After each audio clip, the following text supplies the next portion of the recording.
اولاغتو برای فروش آوردی به بازار؟ نه، پس خیال کردی برای گردش آوردم؟ خب اولاغت قیمتش چنده؟ 100 دینار. او چه خبره دیوونه ترنقدر گرون؟ تو دیگه چرا؟ تو که باید از هم نوع دفاع کنی.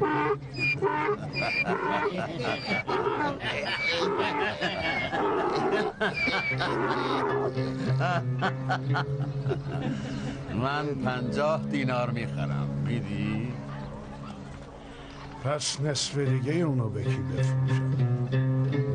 ولی خر خوبیه، بهتر اونو بخریم. بالو یه کمی با اون را بیا تا معامله انجام بشه. نه حرف تو نه حرف من. 75 دینار. خوبه، قبوله، ولی به شرطی که مثل خودت از اون نگهداری کنی. بیا این پولو بگیر و بگو خدا برکت.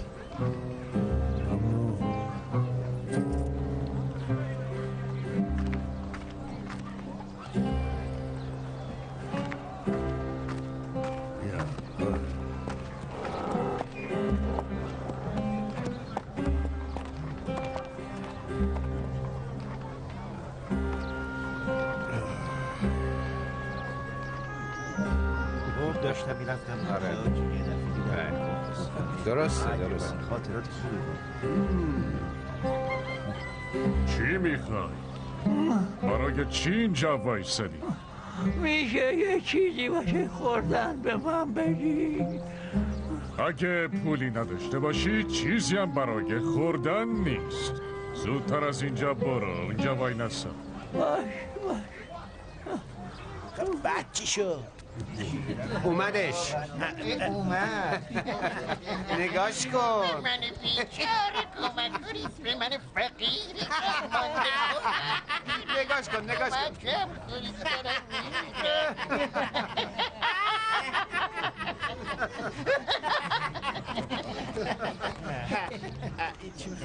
شما کار دیگه‌ای به جز اذیت کردن دیگران ندارید؟ بچه ها میگن بیان یک کمی سر سر بالول بزنیم. بد فکر نیست. بخلول چرا تو آفتاب نشسته بودی؟ ببینم میخواستی شپشاتو بکشی. بعضی از مردم سر خودشونو با فضولی گرم میکنن، من با نشستن تو آفتاب. بابلو دیروز دیدمت که تو کوچه نشستی، هر راه دور دیدمت، فکر کردم که الاغت گل نشسته. اتفاقا منم تو رو از دور دیدم و اشتباهی فکر کردم آدمی داری به طرف من بیاد.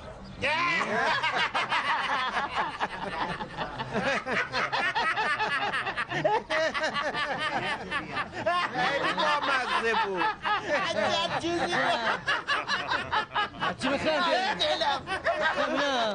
دلم میدونی چیه ها؟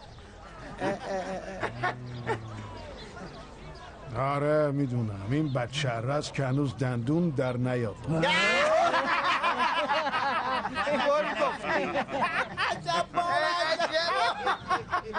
به نظر تو شباهتی بین من و توی دیوانه هست؟ آره، البته فقط در 2 چیز با هم شباهت داریم. با اون 2 چیز چیه؟ اولا جیب تو و کله من هر دو پره. و دومی؟ جیب من و کله تو هر دو خالیه. یکی از یکی بهتر. نگاش کن در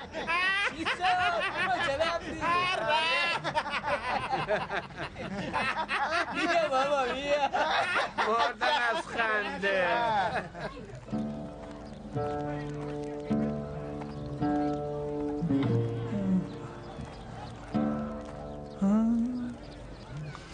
چه بوی خوبی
اینو باید به اون فقیر بدم، این یکی هم باید برای بچه های یتیم همسایه لباس بخرم و این یکی هم آهای به چی نگاه میکنی ها؟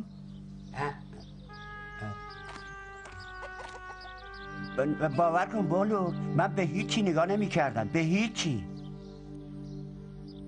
خب چند تا سکه داشتم؟ یک دو سه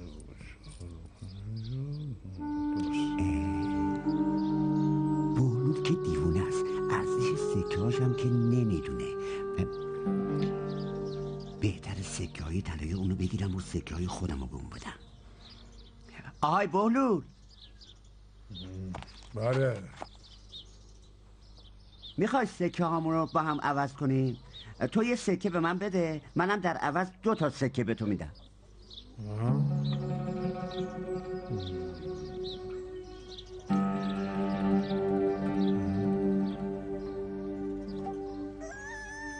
باشه قبوله، فقط یه شرط داره. باشه، چه شرطی؟ هر چی باشه من قبول میکنم. مطمئنی؟ آره مطمئنم، معامله است دیگه، مگه چیه؟ باید اینجا دلاشی و مثل خر ار کنی. این دیگه چه شرطیه بولو؟ خودت میدونی، من فقط با این شرط قبول میکنم. ولی اگه قبول کنم به جاش صاحب چند تا سکه طلا میشم. باشه قبوله. خب من حاضرم.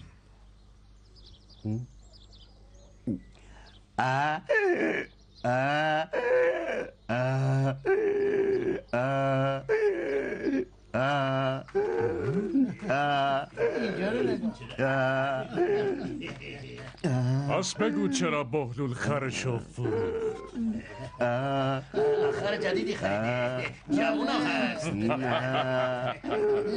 عجب خریه.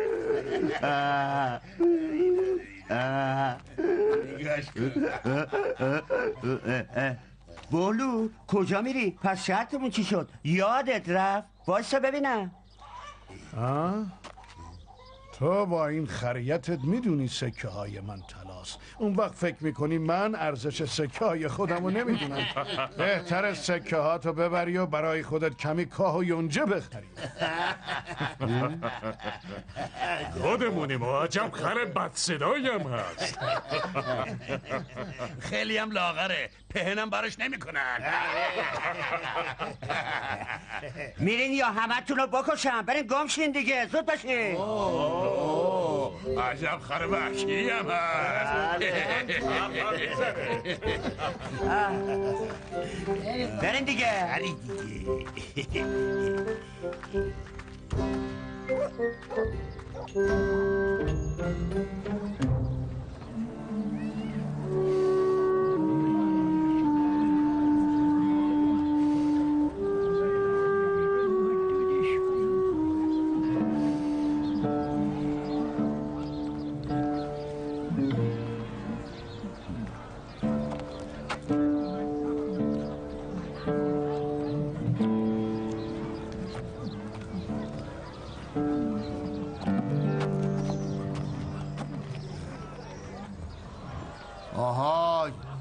آهای با تو هستم. اون بالا چی کار میکنی؟ مامانی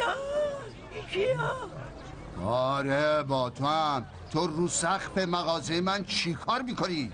هیچی بابا، من کاری نمیکنم. اینجا وایسادم دم دود. بی خود دم دود وایسادی؟ بیا پایین وگرنه داروغه رو خبر میکنم. بابا که آدم شدی، من کاری نکردم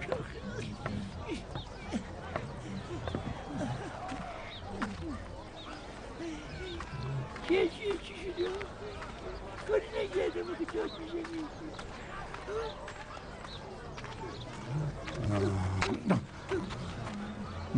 زود باش بگو ببینم بالای مغازه من چی کار میکردی؟ والا به خدا کاری نمیکردم، من کاری نداشتم. حتما داشتی دزدی میکردی. آخه مگه تو رو پشت بونه چیزی واسه دزدیدن داری؟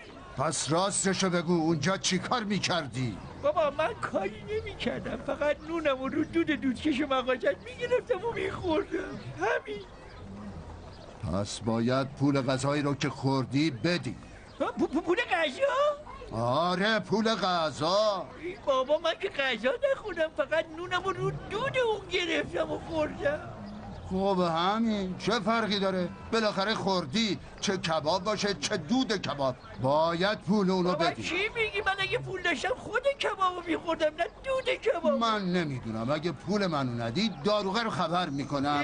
چرا زور داری میگی بابا؟ بگو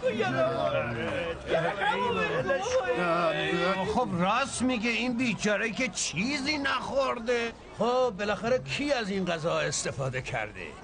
صبر کنید.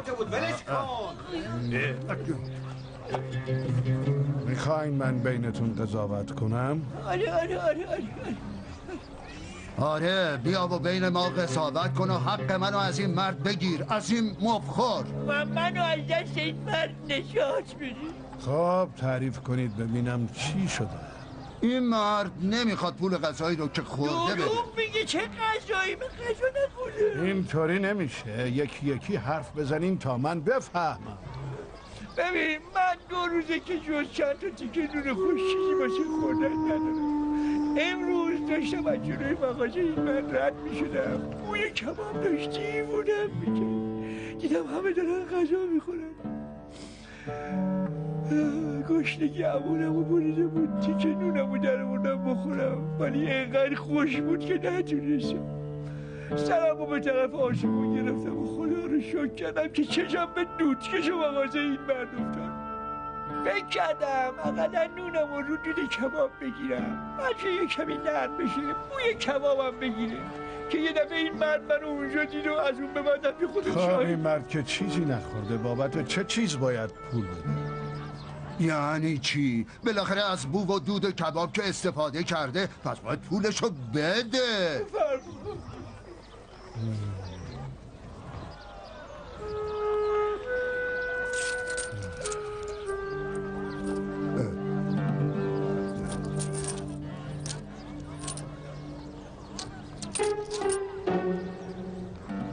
چی کار میکنی؟ چرا سکه رو انداختی رو زمین؟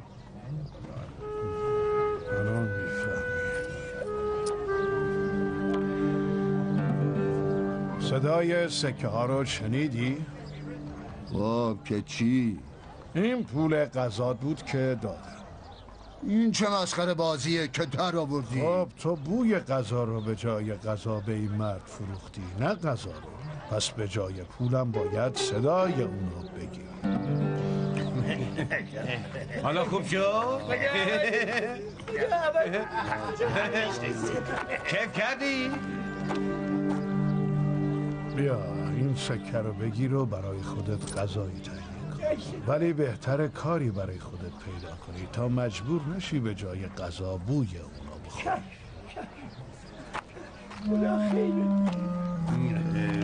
بیا بریم ناهارمونو بخوریم. خدا من عوضت بده، خدا نگهدار.